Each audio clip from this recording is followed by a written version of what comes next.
I was privileged to go to Beijing, China, to represent the United States at an international conference on women. And there was a lot of controversy about whether I should go or not.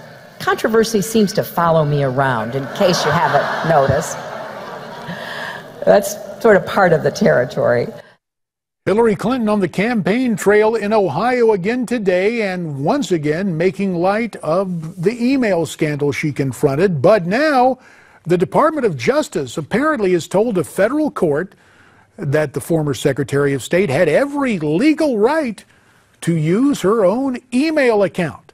The DOJ also says Mrs. Clinton broke no laws in how she handled and deleted those messages.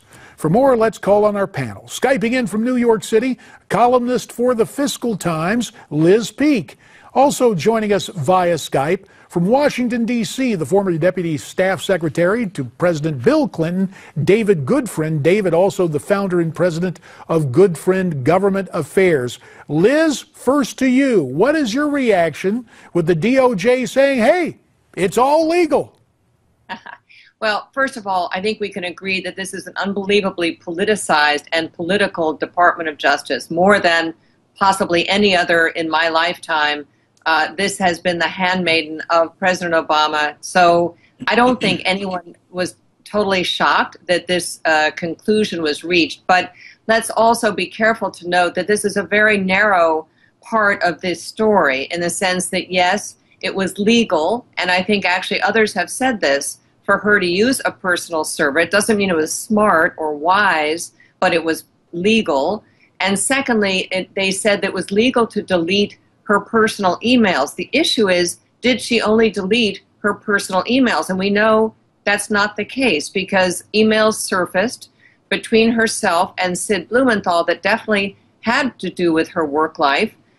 They came about because people had requested his emails, and they involved her, but they weren't present at the State Department. She had not turned them over to the State Department. All right, so it looks like she's kind of outwitted this thing, at least legally. But David Goodfriend, politically, there still has to be considerable fallout for the former First Lady, does there not? Well, I think what we're seeing today is the beginning of the narrative that I've said here on Newsmax is almost bound to play out. It's the same narrative that you've seen play out with my former boss, Bill Clinton, and that is, the Republicans will attack and say, got you. We've got you on this. We've got you on the emails. Or we've got you on Monica Lewinsky. We've got you, whatever it is, you fill in the blank. And they repeat it and they repeat it and they repeat it.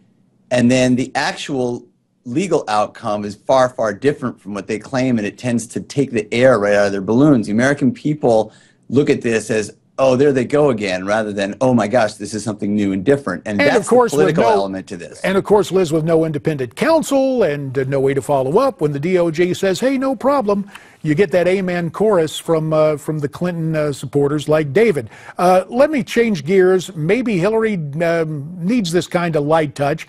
She appeared on Ellen earlier today talking about her granddaughter. Let's take a listen. Well, can't you guide her into, what would you like to be called? Well, you know, I'm fine with Grandma. I'm fine with Madam President. I mean, whatever strikes you. So there's Hillary in a favorable environment with Ellen. David, you know the Clintons pretty well. Do you think the American people are going to warm to Hillary as Grandma and perhaps Madam President?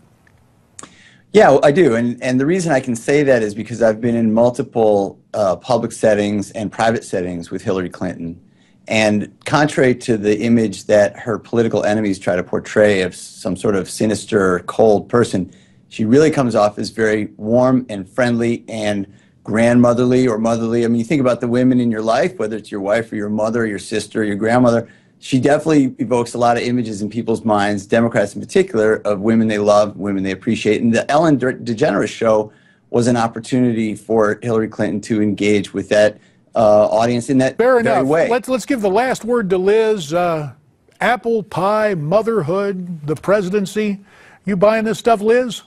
Well, I think it would have been a lot more genuine and impactful if the campaign hadn't signaled several days ago that this is what they were trying to try and do, which makes it all seem very contrived. I thought that was a great answer that she came up with. But, you know, look, some damage has been done here. And David's right. I mean, okay, that the legal thing always seems to kind of, that the Clintons skirt around it. That doesn't really make them very honorable or trustworthy. And I think that that's really basically what's piling in on Hillary at this point. Well, that will have to be the last word. And to our panelists, Liz Peek in New York City, David Goodfriend in Washington, D.C., good friends both.